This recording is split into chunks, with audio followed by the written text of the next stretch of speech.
suis présentement à Saint-Hyacinthe, mais plus précisément à l'Académie de l'aviation de Saint-Hyacinthe. Aujourd'hui, mon invité va être Michael Saint-Jean de chez Chic Traiteur et ensemble, on va faire le cours de pilote d'un jour. Justement, il est dans les cuisines de l'Académie, donc je m'apprête à aller le rejoindre.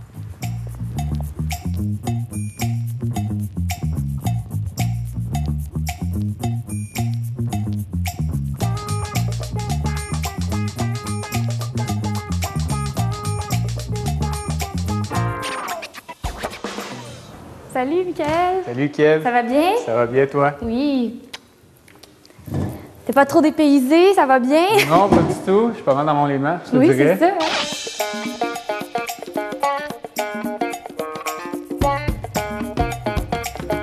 En fait, j'ai envie de te poser la question. Parle-moi de toi.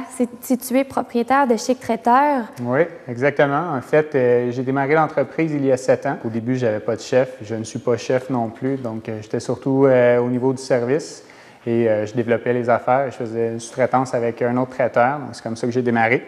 Puis 3 ans après, en réalité, je me suis joint à mon associé, donc un chef qui lui est sorti de l'ITHQ, un ancien chum de football. On a appris à travailler ensemble, puis aujourd'hui, on est copropriétaires tous les deux. On a une belle équipe avec nous.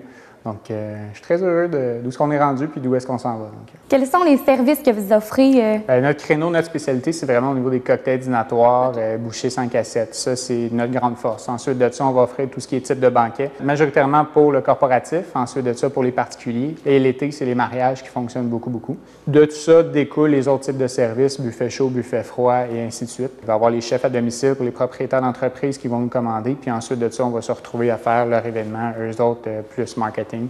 Et où est-ce qu'on est amené à travailler avec eux. Comment tu as choisi ton équipe? C'est sûr que là, oui, ton ami qui est maintenant collègue et tout ça, mais tout ce qu'il y a aussi à l'arrière de... Je me fie beaucoup à la personnalité des gens avec qui je me suis entouré. C'est une de mes belles qualités, en fait. Je sais comment m'entourer. Puis les gens qui se sont joints à moi avant d'avoir vraiment de la technique ou des cours, c'était pas nécessaire pour moi, en réalité. Fait que tu as une passion, parce que dans la restauration, il faut que tu sois passionné. Autrement, tu n'es pas capable de percer. Donc, la personnalité faisait toute la différence avant parce que la relation d'humain et la relation en public est très important. Et la technique, elle s'apprend, mais le savoir-être ne s'apprend pas. Donc. Je suis d'accord. Puis quels sont, mettons, les 3 critères que tu regardais en premier chez quelqu'un? Quelqu'un, premièrement, qui est prêt à travailler. Deuxièmement, qui veut toujours se dépasser. Puis troisièmement, une personne qui veut toujours avoir du plaisir. Donc, c'est les 3 premières choses qu'on regardait, en fait, parce que au niveau de l'entreprise, c'est la créativité, la qualité puis le plaisir qu'on recherche. Fait que ça vous donne une bonne aperçu de comment on recrée ça sur nos événements. Puis tu me parlais aussi de passion, justement. Est-ce que c'est une passion plus vers l'entrepreneuriat ou plus vers le culinaire, la cuisine? Bien, au tout départ, c'est vraiment l'entrepreneuriat, moi, qui me passionne avant tout. La cuisine est venue par la suite parce que j'adore bien manger. Je ne suis pas chef, mais par contre, j'aime bien me débrouiller en cuisine. Et avoir le choix de goûter à tous les jours à des nouveaux tests, bien, c'est super intéressant. Mais vraiment, je suis un gars de business avant tout. Okay. Puis tu as développé ça comment? Comment tu as su que c'était ça pour toi?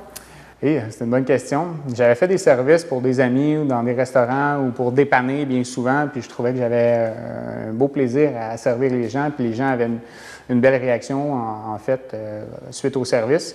Donc, c'est un peu ce qui m'a attiré. Puis, en même temps, surtout de pouvoir pousser dans ce milieu-là, c'était d'avoir les bonnes personnes alentour de moi qui, justement, ne sont jamais satisfaits à 100 de ce qu'ils vont offrir parce qu'ils veulent toujours plus, offrir plus, faire plus de recherches.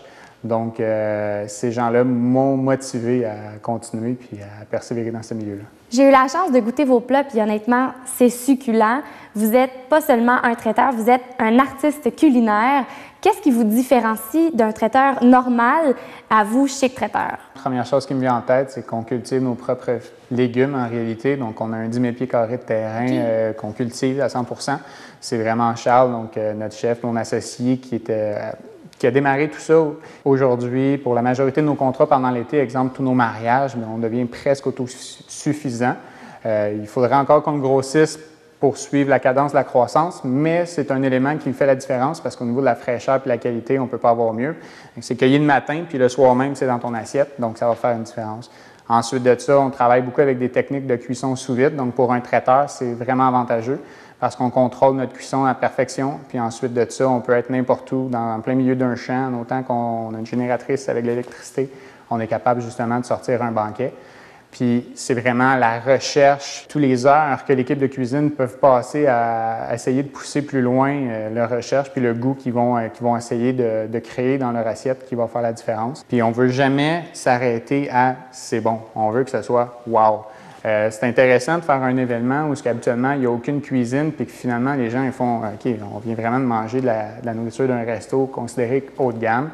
Donc, on utilise beaucoup les produits locaux, on est vraiment bien situé. Technopole agroalimentaire à Saint-Hyacinthe, on a vraiment tout à portée de la main, ce qui nous donne un autre avantage aussi face à la compétition. Et donc, c'est de cette façon-là, avec tous ces points-là, qu'on arrive à se démarquer. Et comment tu décrirais une journée type, la journée d'un banquet? Là, comment ça se déroule? Bien, la journée d'un banquet, ça commence très tôt. Je te dirais que l'équipe de cuisine va rentrer à 5 heures le matin, même si ça fait 2-3 jours qu'ils travaillent dessus déjà. Puis ensuite de ça, bien, il y a tout l'aspect cuisine. Donc, la nourriture doit se préparer, mais elle doit être emballée, elle doit être empaquetée dans des contenants hermétiques, réfrigérés, tout ça pour le transport. Ensuite de ça, on doit penser à toute la logistique sur place. Donc, c'est un restaurant qu'on déménage à chaque fois. Donc, si on oublie quelque chose, il faut qu'on s'organise. Donc, on essaie de rien oublier. Ça, c'est juste au niveau de la cuisine. Ensuite de ça, au niveau de l'équipe de service, bien là, on amène tout ce qui est vaisselle, verrerie, et ainsi de suite. Donc, c'est de préparer les commandes. Ensuite de ça, c'est de suivre le plan de travail qu'on s'est fixé, mettre ça dans les camions, arriver sur un événement, exemple, un événement qui va être à 5 heures le soir, on va souvent arriver vers 2h30, 3h, faire le montage de la salle avec toute l'équipe de service également. Ensuite de ça, on prend un petit break pour commencer frais et dispo. Le souper va débuter, puis ça peut se terminer aux petites heures du matin également parce qu'on va s'occuper du bar par la suite. Donc, c'est tous ces éléments-là. Donc, une journée peut commencer à 5 heures le matin et peut finir à 2 heures le lendemain matin. Ça fait des grosses journées. C'est ça, exactement. C'est là que je dis qu'il faut être passionné du milieu parce que sinon, on n'est pas capable de suivre. Le plat que tu préfères, ça serait quoi? Écoute, on y va dans la simplicité, en fait. C'est un tartare de bœuf au popcorn en rub d'épices. Ouais, c'est tout petit, c'est une belle petite bouchée, mais vraiment, il me fait triper. De très, très bon. Ouais. Par exemple, je vous invite au McDo. Est-ce que vous allez dire oui? Est-ce que vous allez venir? Bien, la majorité du temps, oui. Tout simplement parce que, comme on dit, un cordonnier mal chaussé, hein, donc on finit notre événement, puis on se retrouve au McDo après à relaxer, puis à manger un burger, une frite. C'est pas mal tout ce qui rendu à cette heure-là, de toute façon. Donc, ouais, avec plaisir. Mais avant de vous inviter au McDo, on va commencer par faire notre tour d'avion. Okay. Mais aujourd'hui, on ne va pas juste faire un tour d'avion. Est-ce que ça t'intéresserait de suivre un cours d'avion? Tout à fait. J'ai une bonne nouvelle pour toi parce qu'on ne va pas juste s'envoyer en l'air en faisant un tour d'avion. On va aussi devenir pilote d'un jour. Et c'est maintenant que ça se passe. Excellent, merci.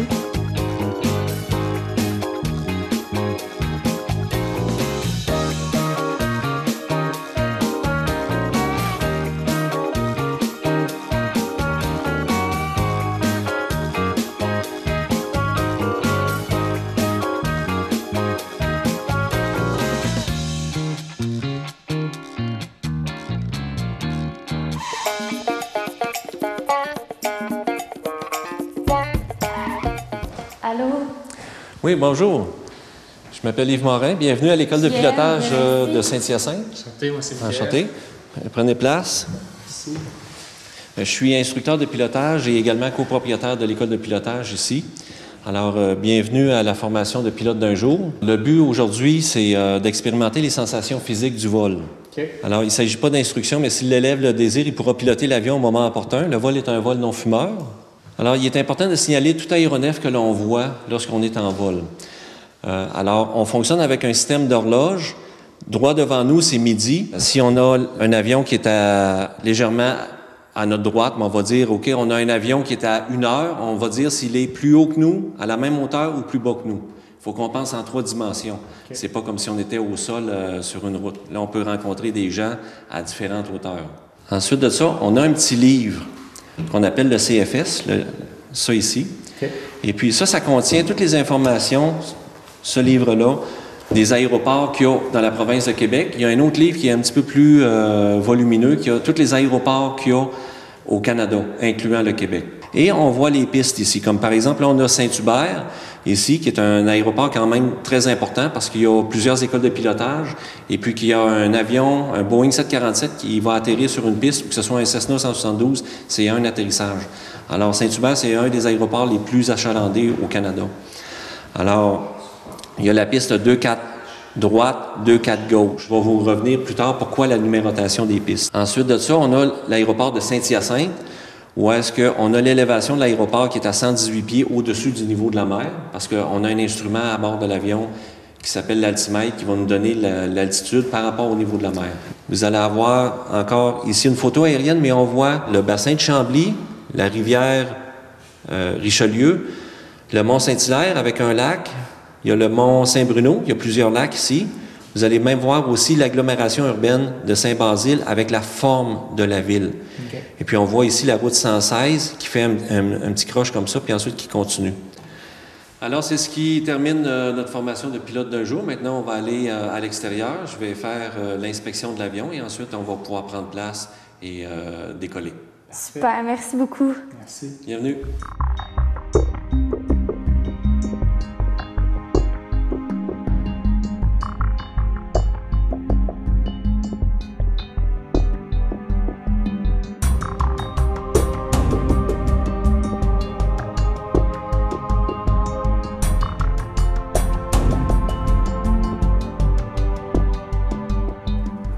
Donc Yves, notre pilote nous attend déjà pour l'envoler.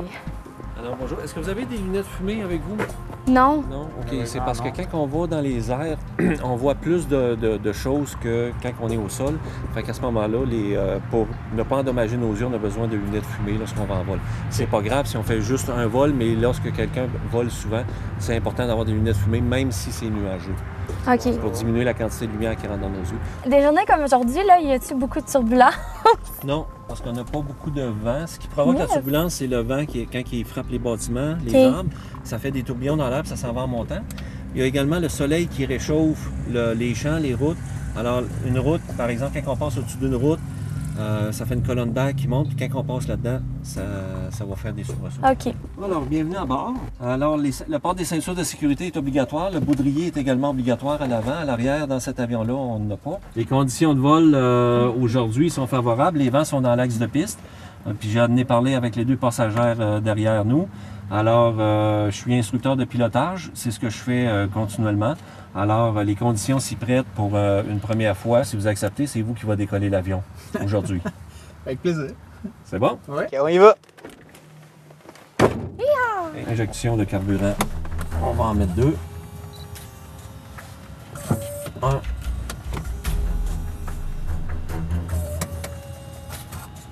2. Démarrage sur start.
Tes premières impressions en tant que pilote du jour? C'était génial, c'est pas évident quand même, mais vraiment, je recommencerai n'importe quand. Ah ben t'as bien fait ça, je me sentais en sécurité. Tant mieux. Les couleurs, écoute, c'est Ah, fantastique. Complètement Vraiment. différent de ce que j'avais déjà vu de Saint-Hyacinthe. C'est vraiment intéressant. Merci beaucoup encore une Oui. fois, Yves. Bienvenue. Merci, Yves. Ça m'a fait plaisir. Le copilote aujourd'hui. Ouais. Je suis content que vous soyez là. Michael, pour ceux qui voudraient profiter de vos services de traiteur, où ils peuvent avoir des informations? Chictraiteur.com, toutes les informations sont là. Puis sinon, appelez-nous également parce qu'on fait beaucoup de sur-mesure. Donc, ça vaut la peine. Et pour finir, comment décrirais-tu Chic Traiteur en 3 mots? Créativité, qualité, plaisir, ça se résume à ça. Génial! Merci Good, beaucoup. ça fait plaisir. Et également, j'aimerais vous inviter, Yves, Kiev, Christian et toute l'équipe, en fait, à venir vivre une petite dégustation directement à nos bureaux, comme on fait avec nos clients. Donc, j'aimerais vous voir et vous en faire profiter. Ça ne manquera pas, on va y aller. Génial. Contente de pouvoir y regoûter. Merci à vous. Merci. Merci. Au revoir.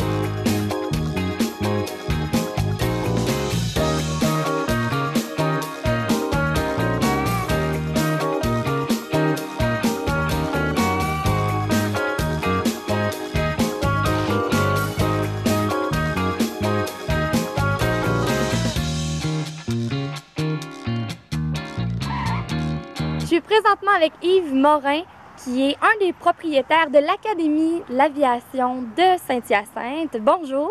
Oui, bonjour. Parlez-moi de l'Académie de l'Aviation de Saint-Hyacinthe. Quand est-ce qu'elle a vu le jour? Ça a commencé quand? Eh bien, ça a commencé avec André Morin, qui est notre chef instructeur. OK. Ça a commencé en 2001. Ça s'appelait à l'époque Aviation DM. Et puis, cette année, René Rouillard ainsi que moi, on a décidé d'acheter l'école d'aviation et on a changé le nom pour Académie d'aviation de Saint-Hyacinthe. Parce que c'est plus évident, avec le lettrage également sur le hangar, que les gens qui passent sur la route 116 vont voir qu'il y a une école de pilotage à Saint-Hyacinthe, mais l'école existe depuis 2001. Pouvez-vous me parler de l'Académie en tant que telle? Vous offrez des cours aussi. Les cours de pilotage que nous offrons ici sont la licence de pilote de loisirs. Ensuite, nous avons la licence de pilote privé et la licence commerciale. OK. Et il y a également les formations sur le vol aux instruments, qu'on dit vol IFR, et over the top, ce qui est une qualification également. Nous offrons aussi le vol de nuit. Votre public cible habituellement se trouve En fait, on a des gens qui souhaitent devenir pilotes de ligne, qui sont des jeunes qui ont début vingtaine. Et à partir de 17 ans, on peut obtenir une licence de pilote privé. Et à partir de 14 ans, on peut obtenir un permis d'élève pilote.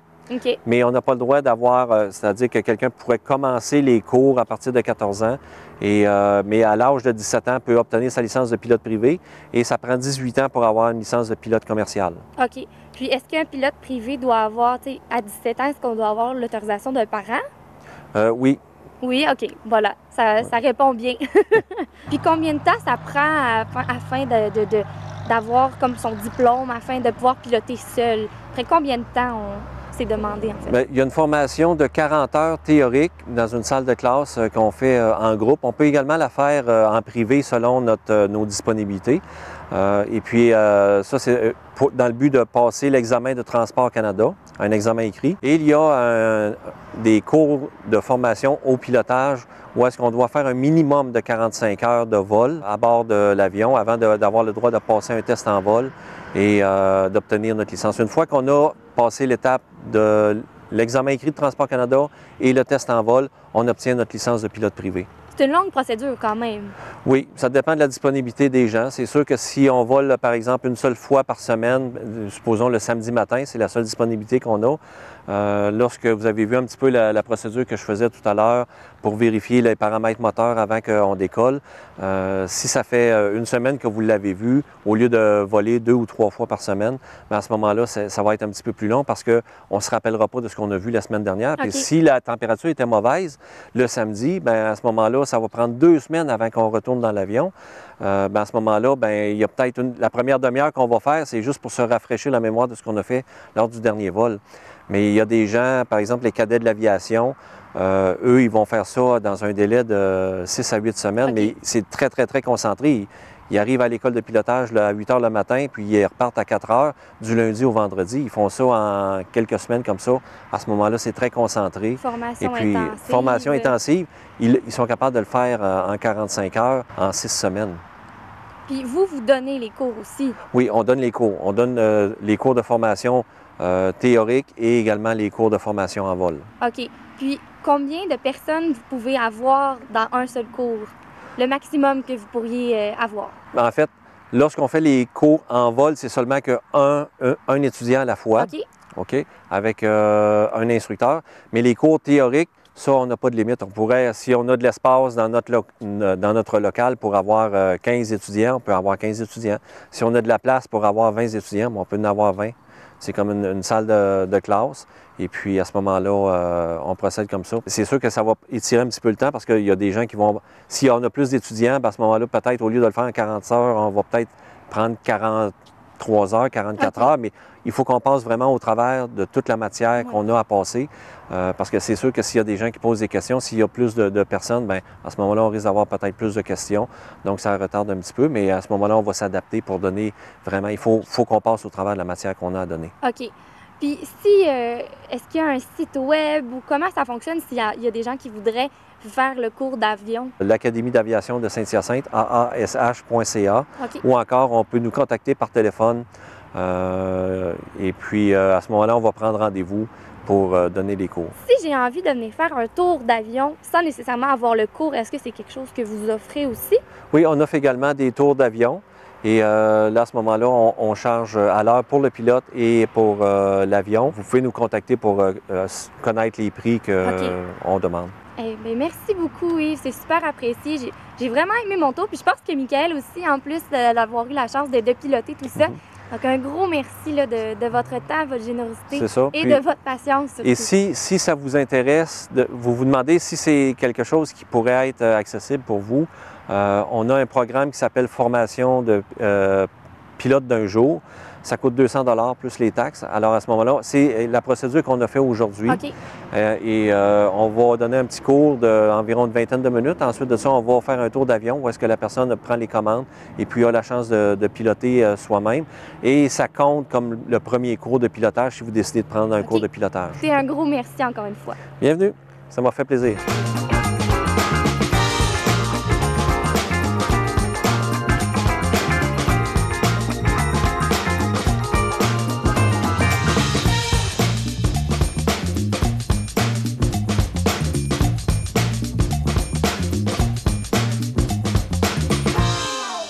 Conclut l'émission d'aujourd'hui. Je tiens à remercier l'Académie d'aviation de Saint-Hyacinthe pour sa générosité, pour son temps et sa patience. Mais je tiens aussi à remercier Michael Saint-Jean de chez Chic Traiteur d'avoir vécu ce moment avec moi. Donc sur ce, je vous dis à un autre vol!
OK. J'ai eu la chance de goûter vos plats et honnêtement, c'est fantastique, là. Merci. Juste pas capable de dire ça. C'est ça? OK. Genre, comment c'est la bonne? J'ai eu la chance de goûter vos plats OK. Je vais l'avoir. J'ai de la misère. C'est bien... OK. OK. OK. J'ai... OK. Je me concentre.